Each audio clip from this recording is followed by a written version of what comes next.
Hello and welcome to this week's instalment of the podcast. Today I'm joined by Kate. Hello, Kate. Hello. Hello. So tell me a little bit of background information about yourself. What would you like to know? Just anything. Just tell me about yourself. What do you do? What do you like to do? What kind of things are you doing currently? So I'm 17. I play football. I used to play at Ripon, hopefully coming back next year. I play an under 18 side at the moment. I go to college in Middlesbrough. I'm studying aviation because I'd like to be cabin crew in the future. Yeah. Cool. So tell me about your earliest memories of playing football and how you got into that. So I was in year 7, so I was probably about maybe like 12, 13. I played for Bedale Bluebirds, but we played in yellow and green. Yeah. We're very Bluebirds. So I played since about 2015. After Bedale, I came to Ripon for the under 16s, which I really enjoyed. We did quite well that year actually. I think we came 3rd in the league. And then I progressed on to the women's side, which I really enjoyed. And then I got a job, so I had to leave for a while. Hopefully I can get that changed and I can come back. Good. Yes, we'd love to have you back because in pre-season I've got down that you scored 4 goals, but I think you scored a bit more than that. I don't know if you can remember how many goals you scored yourself. I think maybe 6 or 7. I'm not sure. Yeah, maybe. I think it might have been 6. So obviously you did start quite well for us in pre-season, but then it came to the actual games and obviously you didn't get much game time. So just tell me about the difference in stepping up to the women's team from the girls team and how much of a big difference that was for you. I feel like it was quite a big difference coming from a younger team to playing with quite older women. I feel like the most difficult part of stepping up was the physicality of the game. Like, it's a lot tougher to like get past players because obviously they're a bit bigger than me and they have more experience than I do in the game, and they've obviously probably been playing for ladies' sides for a lot longer, so they know how it works better. But I feel like I was learning quite well and I was getting used to it, sort of. So yeah. And you enjoyed the time there at least? Yeah, definitely. So I enjoyed the challenge. How do you feel like your time was spent with us at the club and currently wanting to come back? Do you think it's helped your game at all? Definitely. I feel like my time away just playing with the under 18s has helped me develop my game a lot more because we haven't been doing that well, but we've played well. Like the score lines that we've been getting haven't reflected the game we've played. And I feel like when I didn't play as much as I was used to, like season 4, obviously stepping up to women's, I felt like I did lose like a bit of my confidence because I wasn't used to like not playing as much. But I think now that I've stepped away and I've been with the under 18 side, which is like a bit more of a step up, I've gained a lot of my confidence back and I'm more physically aware of like what the demands are playing for a ladies' side. So I feel like next year I'd be ready to come back and step up to it. Cool. So obviously that time away is obviously, like you say, it's helped yourself, got your confidence back. So you're ready to come back next season, start scoring again, and hopefully it'll look quite good for us, I believe in. So Hopefully. I'm hoping so. Hoping so. I believe you will. I've always had faith in you and always believed that you're a goal scoring machine. Yeah, I hope so. So looking forward to coming back. What are you hoping to give to us next season, per se?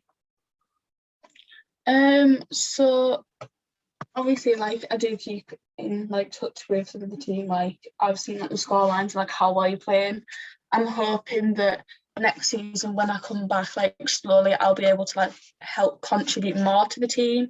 So like be able to score the goals we need, because when I was there, like I don't think we won a game at all. I think we'd drawn like the majority of them. Yeah, So I feel like now that I've gained some of my confidence back, that I'll be able to contribute more and give the team what they need.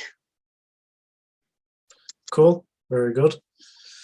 So obviously, I gave you the task during the week to think of some football chants for our players. Did you have any success with that? I don't know. It was quite a tough one. Like I've been thinking quite a lot about it.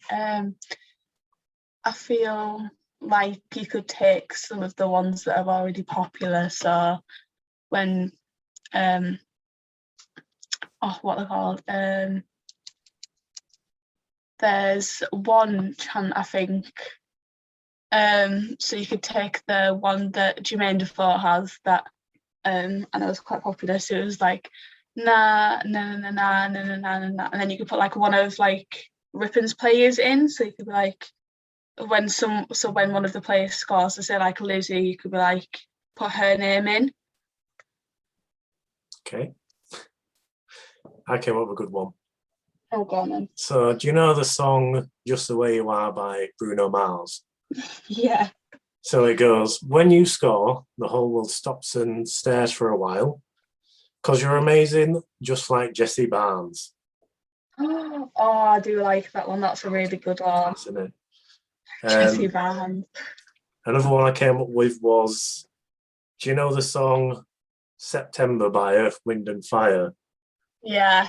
Yeah, so it goes, Bardi Eye, we've got Chloe Bethel. Bardi Eye, her right foot is quite special. Bardi Eye, she comes from somewhere near Wales. Oh, I love that. It's good that because she's from Hereford and that's near Wales, you see. So Is it? yeah. Oh, I didn't know that.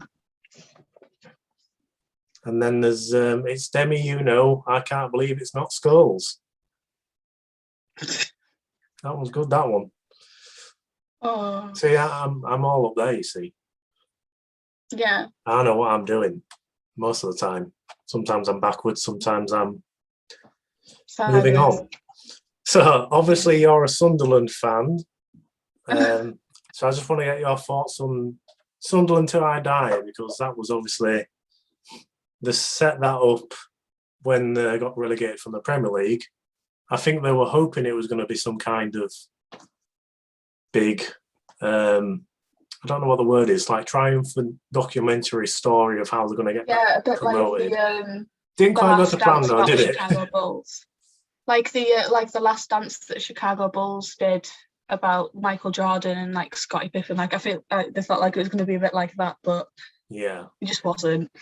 Yeah. So as a Sunderland fan, like watching that, how did it make you feel? I feel like as fans, like we weren't really until now. We weren't really like involved in like the whole thing. So they did have one guy who they like filmed on like match days and that, and like it showed the passion of the fans really well. And obviously like walking to a game and then obviously getting beat as per the usual. But then like then obviously there's like that one game where you just forget like about the whole season. So when we beat Derby 4-1, like that was a point where we thought, oh, like maybe we could survive, and then we like made it like really climactic, and then we got relegated anyway. So yeah. it was kind of a roller coaster of emotions watching it. Like and then with League One, and then obviously we had like a really good run of form, and then we just lost in the playoffs, which was kind of sad because we were leading 1-0. Yeah, you'd be happy to know that. Was it Portsmouth in the playoffs, or was it? It was Charlton. Yeah, Portsmouth were in another game that stopped you winning a trophy, I think. Yeah, that was the Checkers. I went to that game at Wembley. Yeah, that was the goalkeeper that saved the penalty. I went to school with at Boroughbridge High School, I'll have you know. Really? Yeah, Craig McGilvery. Portsmouth's goalkeeper. He was absolutely class when he played in the on the school grounds, and I knew that he was going to be like a footballer at some point because he was just that good. And I've been following his career from Harrogate to, I think he went to Shrewsbury or he went to Walsall or one or the other. And he played alongside Dean Henderson, who kept him out of the team at Shrewsbury. I think it was Shrewsbury, yeah. So he's played alongside Man United's current number 1, number 2, whatever you want to call him. But he's loving his life at Portsmouth. Currently in contract negotiations, I think. But yeah, he's a really good goalkeeper. They'll be lucky to keep him, especially since they've just missed out on the playoffs.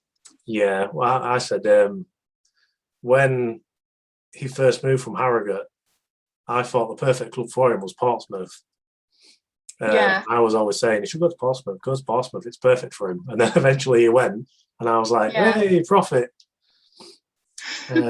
But yeah, he's absolute class. He always has been, and it's great to see him doing well.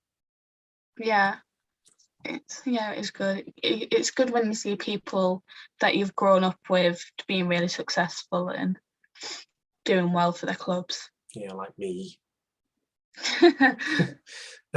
So one last thing before we go then. You've got a podcast, haven't you? Yeah, I do. Yeah. Tell us about your podcast.